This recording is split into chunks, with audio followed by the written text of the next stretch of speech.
you're talking about something a little more specific. Yeah, more Barbara's specific to this unit. itching to say something. Well, one of the things we talked about in the committee was not to make it specific to farm worker housing, that it should address low, very low income, and that would take that into account and remove that impediment we have which somehow restricts people to farm work and from moving to other types of jobs. Which is what's happening. You're having that transition currently. Right. So in the goals, objectives, and policies that we originally submitted, we did not specifically call out farm worker housing. We basically provided for very low, and moderate income housing. Well, I think there's two issues there, and I made that note, but I think there may be some regulatory above the local level, and I'm defer to maybe Mitch or somebody who knows more about where you may need a policy that talks about farm worker housing if you do need farm worker housing, because it is an entity that's different than, and I don't know, you know. Yeah, let's go back. Let's go back. I hear where they're coming. In Farm Worker Village, where we got 670 some odd units, without talking about the dormitory, okay? And because H2, because absentee planters are going to become more of a prevalent kind of program, then you may not have the farm workers to fill Farm Worker Village. Right.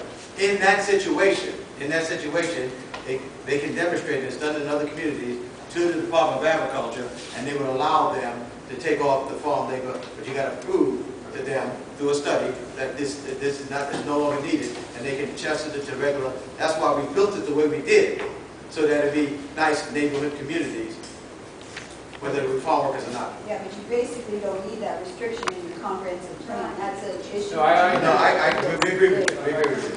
But Penny is concerned that we make sure we deal with the school teachers and the police officers, you know, the middle income folks. We got to deal with it all. That's what we're talking about as first. But you didn't mention it, you know? So that's the concept. Okay. Anything else? Okay, 2.3. Oh, we go to 3. No, we didn't deal with workforce. I see that. Okay.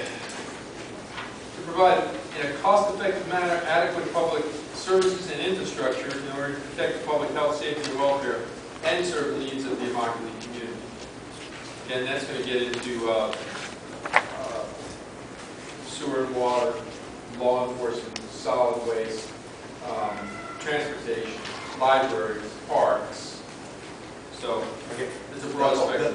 Yeah, but you got to understand that because of the way our community is structured, a lot of those things he mentioned comes under county government, and so we would be worrying about those things. But you got a separate, independent district that handles the water sewer, and so they're working on a master plan. We're going to make sure it's referenced, and we have a couple of members of their board and the executive director on the CRA board and the master plan visioning board to make sure they're all saying the same thing and working the same way. We have the same kind of connection with the fire department, which has an elected board. Okay, so we're going to make sure we get these things covered, but there's other things that come under county government that we got to make sure we include in our plan to make sure we get those things done. You got independent districts, and then you got. Yes. Okay.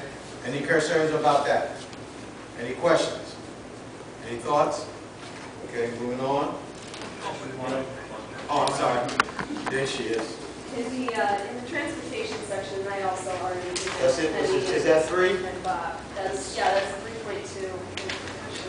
Yep. Page 14. Oh yeah, 3.2. And my main comment on page 15, in policy 3.2.6, new collector roads, we say that we're going to explore the feasibility or necessity of creating new collector roads. And if they're showing up in that long-range transportation plan, that feasibility has already been done. I don't think we need to ask anymore for these roads. We need to tell them that they will go in. So, just a little. Amen.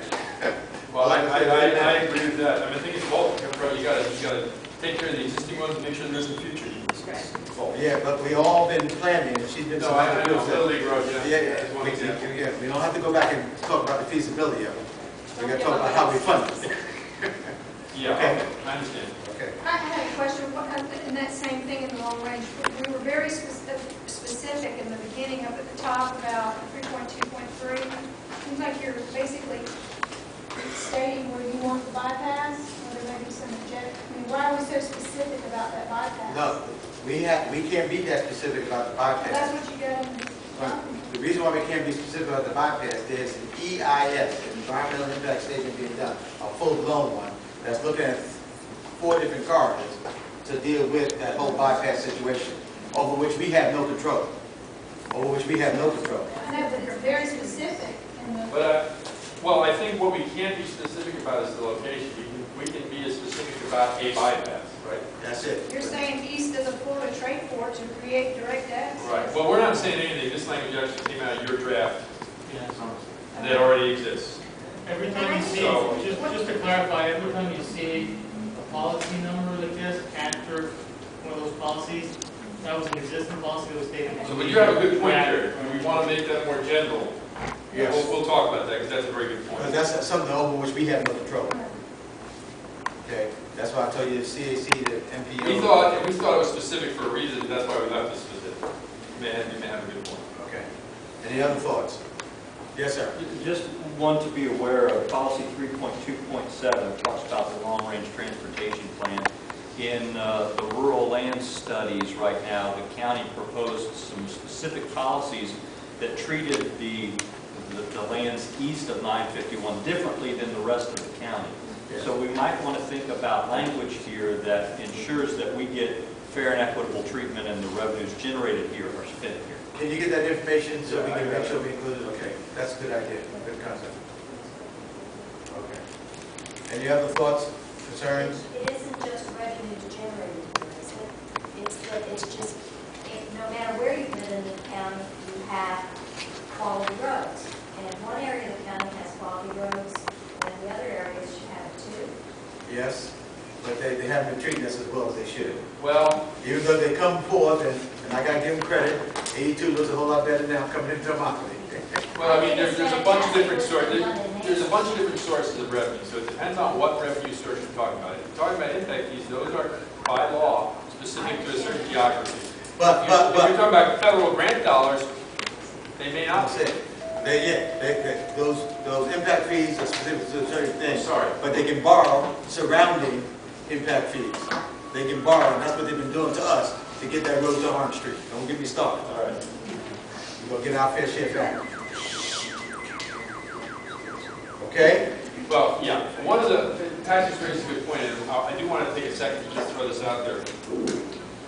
One of the things we propose to take a look at, and maybe you can consider it, you got to balance your desire to attract new business and economic development with other policies. One policy you have is concurrency. Concurrency regulates the capacity on the roadway system.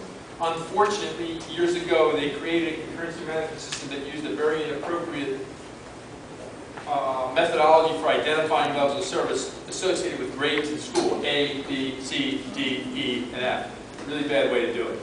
The state's looking at different ways now, such as maybe charging more based on a use perspective rather than broadly across the table where everybody pays the same. If you use it more, you pay more.